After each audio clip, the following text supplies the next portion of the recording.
بسم اللہ الرحمن الرحیم۔ السلام علیکم ورحمۃ اللہ وبرکاتہ۔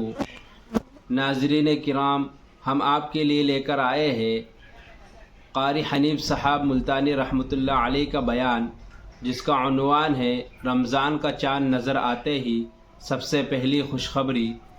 تو ناظرین کرام، اس بیان کو پورا سنیں، انشاءاللہ ضرور فائدہ ہوگا۔ تو چلیے ہم آپ کو بیان کی طرف لے کر چلتے ہیں۔ ارشاد فرمایا مدنی کریم صلی اللہ تعالی علیہ وسلم نے رمضان المبارک کا چاند نظر آتے ہی لوگوں کی طرف اللہ پاک متوجہ ہو جاتے ہیں، دعائیں قبول کی جاتی ہیں، لوگوں کی عبادت کی طرف توجہ کی جاتی ہے۔ عرش عظیم اٹھانے والے فرشتوں کو یہ حکم ہو جاتا ہے کہ تم اپنی اپنی عبادات کو چھوڑ کر روزے دار کی عبادت پہ آمین کہو۔ اندازہ لگا، عبادت میری تیری اور آمین عرش اٹھانے والے فرشتوں کی۔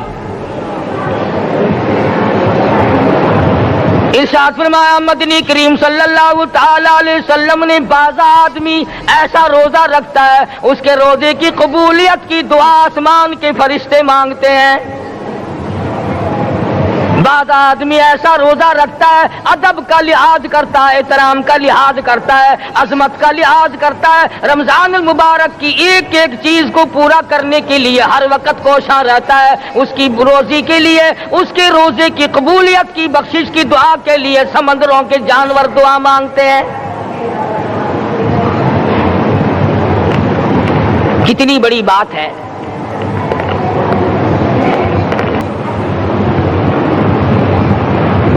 جو لوگ مانگ رہے ہیں، جو لوگ اللہ کے ذکر میں بیٹھے ہیں، یہ پاگل نہیں، یہ دیوانے نہیں۔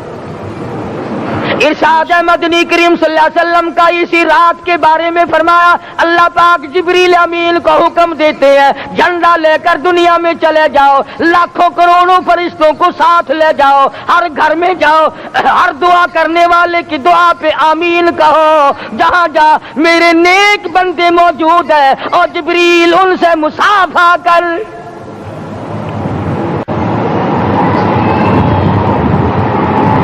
قسم کا آدمی آج بھی محروم ہے، مرد بھی عورتیں بھی کان کھول کر سن لیں، چار قسم کے آدمی آج کی رات بھی اللہ کی رحمت سے محروم ہے، شب قدر کی برکتوں سے محروم ہے، سعادتوں سے محروم ہے، رمضان کی خوشبختیوں سے محروم ہے۔ چار قسم کا آدمی۔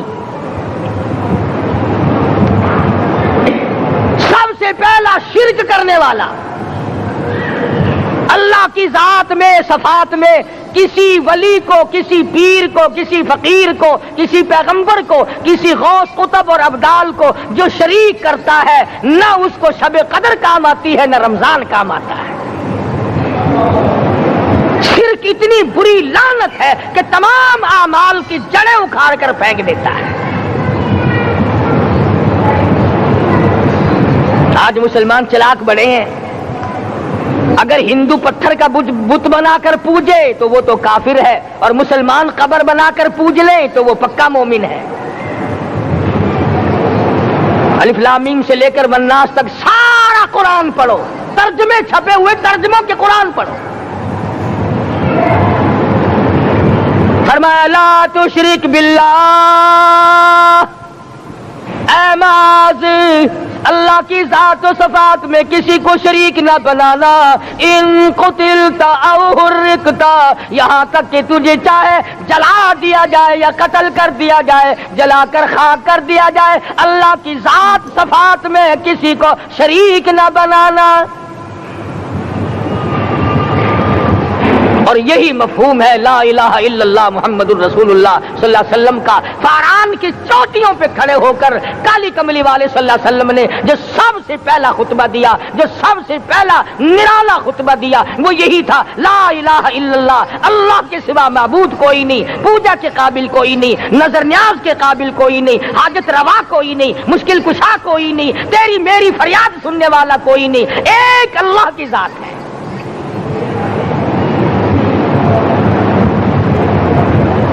آج تو لوگ درختوں کی پوجا الگ کرتے ہیں، پانی کی پوجا الگ کرتے ہیں، قبروں کی پوجا الگ کرتے ہیں، اور پھر مومن کے مومن ہیں۔ تو چار قسم کے آدمی اس رات میں بھی اللہ کی رحمت سے محروم ہے۔ سب سے پہلا شرک کرنے والا، دوسرے نمبر پہ جس کے گھر میں کتا ہو یا خنزیر ہو، شوقیہ کتا یا خنزیر پال رکھا ہو، تیسرے نمبر پر وہ مرد عورت جو بدکاری بدماشی کر کے بے غسلے پڑے ہوں، اس گھر میں جبریل یا کوئی رحمت کا فرشتہ آج دریائے کرم بہ رہا ہے پھر بھی نہیں جاتے۔ اور چوتھے نمبر والا جو مسئلہ ہے اس میں ایسا معلوم ہوتا ہے کہ ہمارے کسی کے گھر میں بھی فرشتے نہیں جائیں گے۔ اب پہلے 3 نمبروں میں تو آپ خوش ہو گئے ہوں گے کہ الحمدللہ کافی سارے لوگ ہیں جو شرک نہیں کرتے یا کتا خنزیر نہیں پالتے، الحمدللہ نیک لوگ ہیں، اچھی نسل ہے، شرافت والے ہیں، بدکاری بدماشی زنا بھی نہیں کرتے۔ مگر چوتھا جرم ایسا ہے کہ وہ عام لوگ کرتے ہیں اور عام گھر محروم رہ جاتے ہیں، اور وہ ہے شوقیہ تصویر گھر میں رکھنا۔ ایک لڑکا اٹھتا ہے گھر میں، کبھی کسی کی تصویر لگا لیتا ہے، کبھی کسی کی تصویر لگا لیتا ہے۔ ایک لڑکے نے جو حرکت کی سارا گھر محروم ہو گیا اللہ کی رحمت سے۔ شب قدر والی رات میں، لیلۃ القدر کی رات میں، نجات والی رات میں، کامیابی والی رات میں، رستگاری والی رات میں، اللہ کی رحمت والی رات میں، بخشش والی رات میں، آج کی رات میں اللہ پاک کروڑوں آدمیوں کو دوزخ سے نکال کر جنت کا داخلہ عطا فرمائیں گے۔ یہ 4 قسم کے آدمی پھر بھی محروم ہیں۔ اپنے آپ کو بچانے کی کوشش کرو، عام رحمت برسے پھر بھی اگر محروم رہ جائے کتنی بری بات ہے۔ امام فخر الدین رازی رحمت اللہ علیہ نے لکھا ہے کہ شب قدر کی عبادت اگر ایک رات کسی کو مل جائے تو 83 سال 4 مہینے مستقل عبادت میں گزارنے کا ثواب ملتا ہے۔ یہ وہ رحمت والی رات ہے اور لوگوں مانگنے والی رات ہے، جھولی پھیلانے والی رات ہے، بگڑی بلوانے والی رات ہے، اجڑوں کو بسانے والی رات ہے، بچھڑوں کو ملانے والی رات ہے، اللہ کا دروازہ کھٹکھٹانے والی رات ہے، اللہ کے آسمان کی طرف سے آوازیں آتی ہیں، مانگو کیا مانگتے ہو، وہ رات ہے۔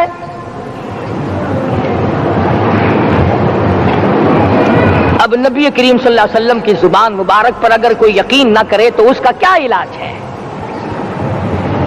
صحابہ کرام کو تمام چیزوں پہ یقین تھا، اس لیے قرآن نے ان کی گواہی دی، اذ جاءوکم من فوقکم ومن اسفل منکم واذ زاغت الابصار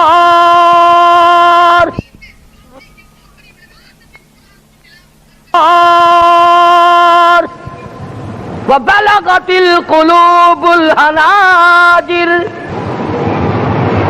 فرمایا کہ صحابہ کے سانس گلے میں اٹک گئے تھے، پیاس اور بھوک کی وجہ سے میدان جہاد میں کھڑے تھے، پریشان حال تھے، مگر پھر بھی اتنا مضبوط ایمان تھا، کہتے تھے وما زادہم الا ایمانا و تسلیما، ہمارا نبی سچا، ہمارا خدا سچا، ہمارا قرآن سچا۔ بے شمار واقعات قرآن کریم پیش کرتا ہے صحابہ کرام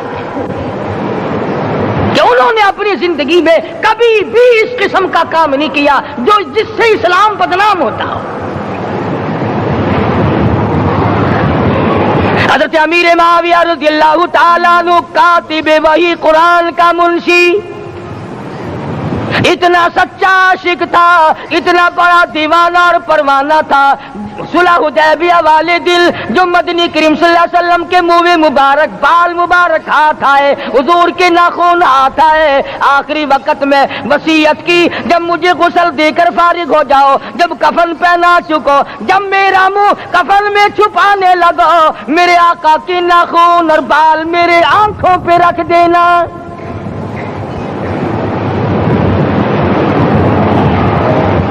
اس قدر جذبہ تھا ان حضرات میں، اور نماز کبھی کسی صحابی نے قضا نہیں کی۔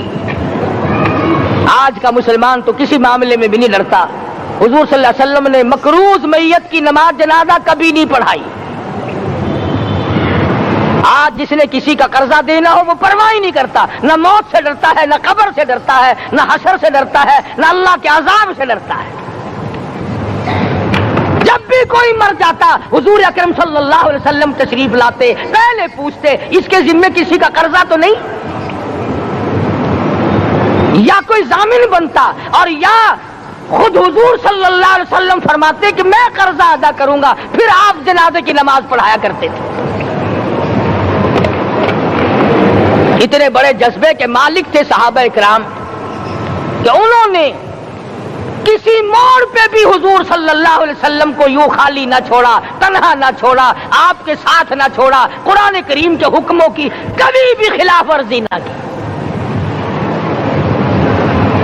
یہی وجہ تھی کہ اللہ پاک نے ان کو پوری دنیا کا مالک بنایا. کابل سے لے کر طرابلس تک کا علاقہ صحابہ کرام نے تمہیں فتح کر کے دیا. اور ظالم مسلمانوں، آج صحابہ نے جو علاقے تمہیں فتح کر کے دیے تھے، آج وہاں کفر دندنا رہا ہے. تم نے کفر کے جھنڈے لہرائے، تم نے کفر کے حوالے کیا مسلمانوں، اور پھر تان صحابہ پہ کرتے ہو.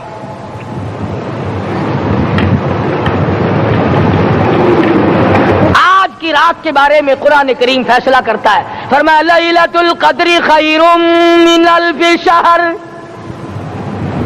1000 مہینوں سے بہتر ایک رات عطا ہو گئی. اللہ کے لاڈلے نبی حضرت محمد الرسول اللہ سب کا جو صلی اللہ علیہ وسلم کو رنج ہوا، میری امت کی عمریں کم ہیں، پہلی امتوں کے لوگ بازی لے جائیں گے، ان کی نیکیاں بڑھ جائیں گی. اللہ پاک نے فرمایا میرے محبوب غمزدہ نہ ہو، پریشان نہ ہو، میں نے تیری امت کو ایک رات ایسی دے دی جو 1000 مہینوں سے بہتر ہے. مگر آج کی رات میں کون سے سینما بند ہو گئے، آج کی رات میں لوگوں نے کون سا جوا کھیلنا چھوڑ دیا، آج کی رات میں کون سے لوگوں نے روزے رکھ کر عبادت میں نیت باندھ لی. الحمدللہ نیکی کرنے والوں کی بھی کمی نہیں، مگر بغاوت کرنے والوں کی بھی تختے زمین پہ کمی نہیں. خدا کہتا مانگو کیا مانگتے ہو، ہم کہتے نہیں ہمیں ضرورت ہی نہیں. فرمایا تنزل الملائکۃ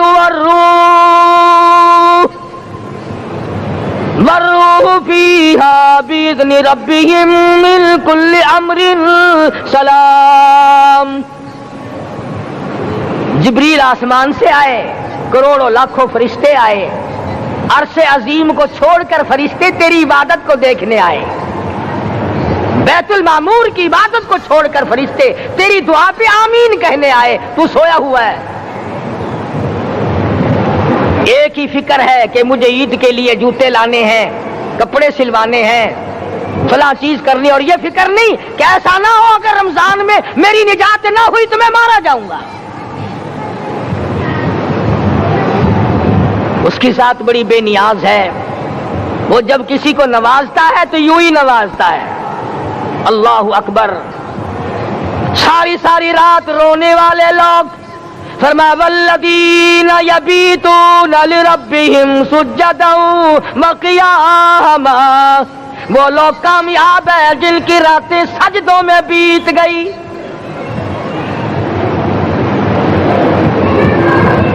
ان مسجدوں میں ہم سے قرآن نہیں پڑھا جاتا، پنکھوں کے نیچے قرآن نہیں پڑھا جاتا.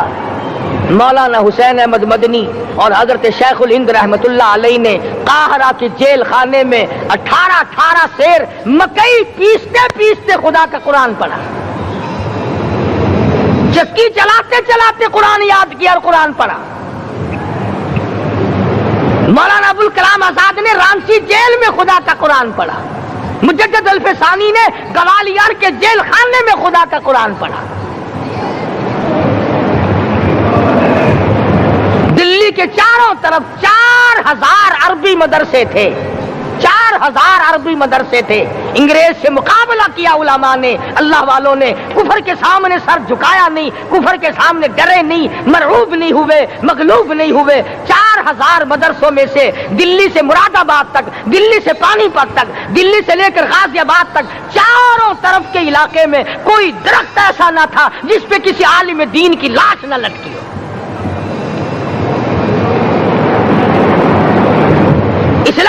حفاظت بابو نے نہیں کی، اسلام کی حفاظت انگریزی خانوں نے نہیں کی، بوریا نشینوں نے کی ہے، مسجد میں بیٹھنے والوں نے کی ہے، لوٹے سے وضو کرنے والوں نے کی ہے، سوکھے ٹکڑے کھانے والوں نے قرآن کی حفاظت کی ہے، انگریزی خانوں نے نہیں کی ہے۔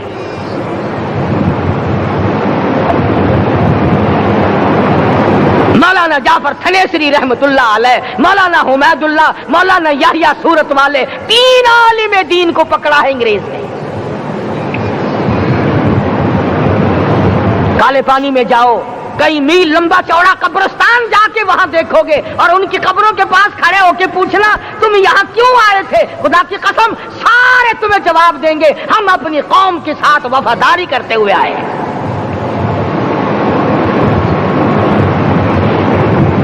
پیروں میں بیڑیاں ہیں، چابک مارے جا رہے ہیں علماء دین کو۔ امبالے کی جیل میں روزانہ پٹائی ہوتی، روزانہ مارا جاتا ہے۔ لاہور تک گھسیٹ کر لایا گیا، 20 سیر لوہا علماء کے، اللہ والوں کے پیروں میں ڈال رکھا ہے۔ تم نے تو صرف یہی سوچا ہے نا کہ کوئی مر جائے گا تو چھولوں پہ بیٹھ کے قرآن پڑھیں گے، نہیں نہیں، اللہ والوں نے پیروں میں بیڑیاں پہن کر قرآن پڑھا، ہاتھوں میں ہتکڑیاں پہن کر قرآن پڑھا، چابک اور کوڑوں کی سائے میں قرآن پڑھا، تلوار کی نوک پہ قرآن پڑھا۔ مولانا جعفر تھنیسری رحمت اللہ علیہ فرماتے ہیں کہ ہم تینوں کو پھانسی کا حکم دے دیا انگریز نے، تو جو پروانہ لے کر آیا ہم بڑے خوش ہوئے، اچھلنے لگے، کودنے لگے کہ لو بھائی اللہ پاک نے شہادت کا انتظام کر دیا۔ فرمایا وَلَا تَقُولُوا لِمَن يُقْتَلُ فِي سَبِيلِ اللَّهِ أَمْوَاتٌ بَلْ أَحْيَاءٌ وَلَٰكِن لَّا تَشْعُرُونَ۔ جو میری راہ میں مارا گیا، جو میرے نام پہ مارا گیا، اسے تم مردہ نہ کہو، اس کی زندگی کی تم تمیز کر ہی نہیں سکتے۔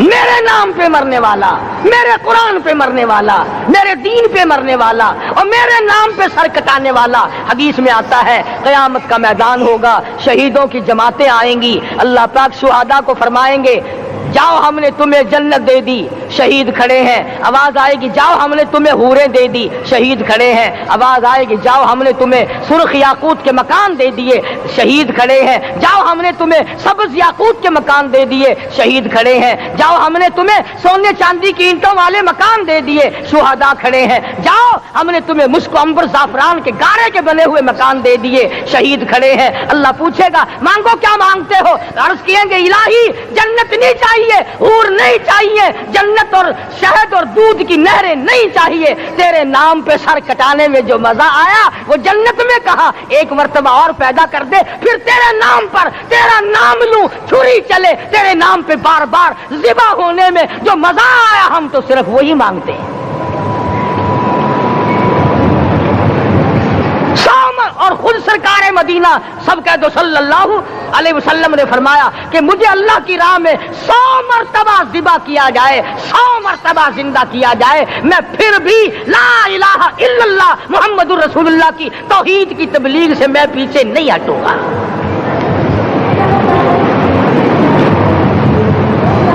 کبھی تو غور کرو، عقل مند ہو سارے، کہ آج مسلمان کیوں مار کھا رہا ہے؟ افغانستان میں مسلمان پٹ رہا ہے، ہندوستان میں مسلمان مار کھا رہا ہے، فلسطین میں مسلمان مار کھا رہا ہے، لبنان میں مسلمان کی پٹائی ہو رہی ہے، سری لنکا میں مسلمان کو ذبح کیا، آخر ہو کیا گیا؟ ہم نے ایسا کیا گناہ کر دیا کہ چاروں طرف کفر چڑھ گیا اور ہم مر گئے؟ تم نے قرآن چھوڑا، اللہ نے اپنی رحمت کی چادر اتاری، اللہ نے ساتھ چھوڑ دیا، اللہ نے نصرت کرنی چھوڑ دی، ورنہ قرآن میں خدا کا وعدہ ہے مسلمان تو کھڑا ہو جا، مجاہد بن کر میدان میں تو آ، مقابلہ میں کروں گا، خدا کی قسم یہ قرآن گواہ ہے، آل عمران گواہ ہے، 4 سپارہ قرآن کا گواہ ہے کہ صحابہ کہتے ہیں ہم نے چھڑی، درخت کی چھڑی کامچی توڑ کر کافر کی طرف یوں اشارہ کیا، گردن وہ جا کے پڑی۔ میدان بدر میں مرنے والے کافروں کا بیان ہے کہ ہمیں انہوں نے نہیں مارا، ہمیں تو کسی اور نے مارا ہے۔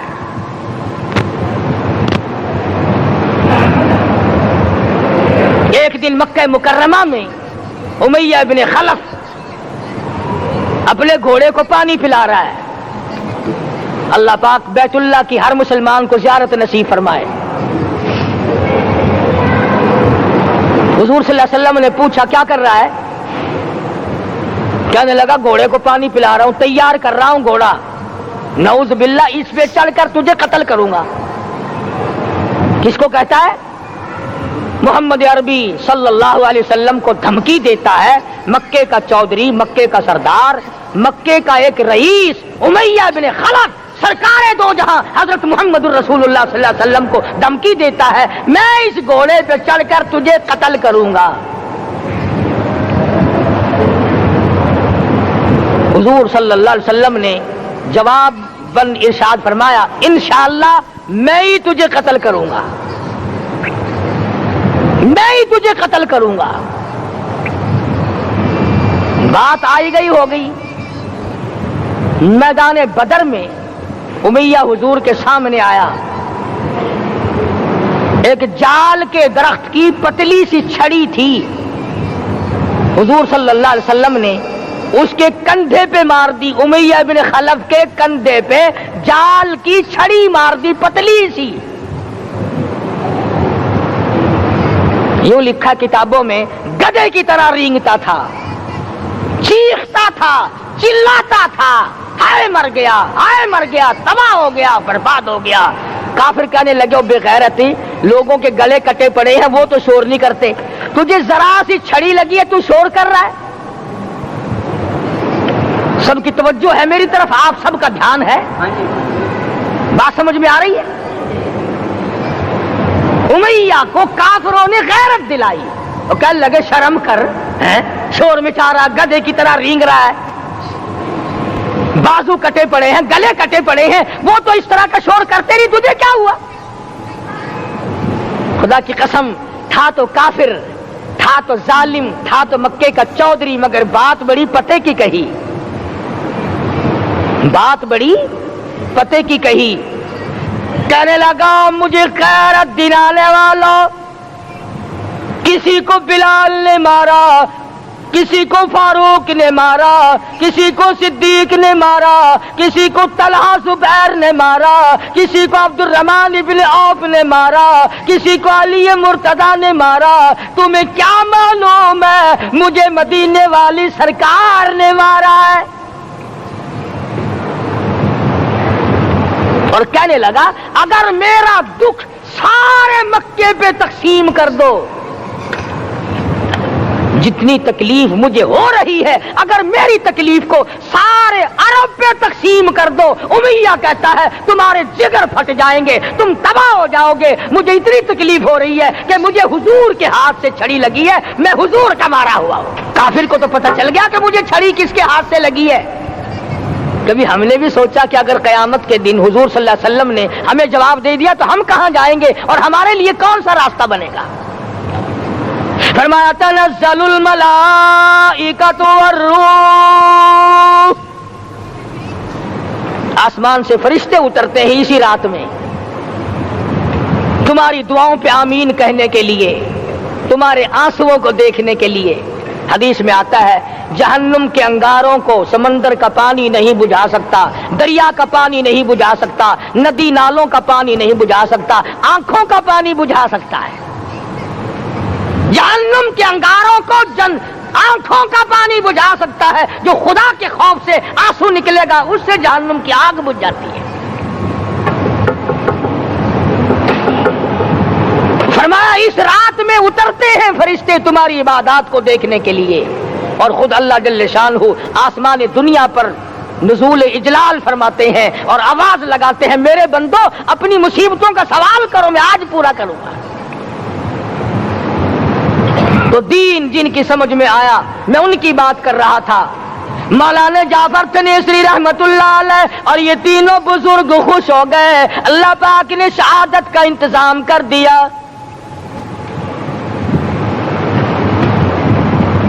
وہ جو پروانہ لے کے آیا تھا پھانسی کا، وہ انگریز افسر کو جا کے کہنے لگا کہ مولوی تو خوش ہو رہے ہیں، پھانسی آنے پر تیار ہیں۔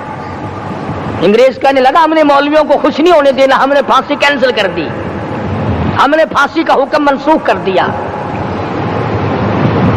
مولانا کالے پانی کی کتاب میں لکھتے ہیں جب مجھے پھانسی کی اطلاع ملی تھی میں نے رات کو درخت کے پتے چبا کر روزے کی نیت کر لی، اپنے رب کی حضور میں جاؤں تو روزہ دار ہو کر جاؤں۔ یہی ہے وہ لوگ جن کے بارے میں کہتا ہے لیے پھرتی ہے بلبل چونچ میں گل، لیے پھرتی ہے بلبل چونچ میں گل، اور ڈھونڈتی ہے شہید ناز کی تربت کہاں ہے، تلاش کرتی پھرتی ہے کہاں ہے وہ جو اللہ کے نام پہ شہید ہوا، میں اس کو سلام کہتی ہوں۔ اور مولانا فرماتے ہیں کہ پھر پھانسی تو کینسل ہو گئی، مجھے جو مارنا شروع کیا سارا دن مارا، جب مجھے ہوش آیا تو آدھی رات اگلی آ چکی تھی۔ میں نے گھاس کے 4 تنکے توڑ کر سارا دن کی پٹائی والا روزہ افطار کر لیا، سارا دن مار کھائی، بے ہوش رہے، آدھی رات کو گھاس کے تنکوں سے روزہ افطار کر لیا۔ تو پھر فرماتے ہیں کہ پھر ہمیں جیل پنجروں میں بند کیا مجھے، جس جو نوکدار تار لگائے گئے ملتان ڈسٹرکٹ جیل میں لانے کے لیے۔ چودھری افضل حق صدر احرار نے اپنی کتاب میں لکھا ہے کہ میں نے اس کوٹڑی میں بیٹھ کر یہ کتاب لکھی ہے جہاں مولانا تھنیسری اور مولانا یحییٰ پٹنے والوں کو کوڑے لگے تھے اور جہاں پھانسی دینے کا باقاعدہ پروگرام بنا تھا۔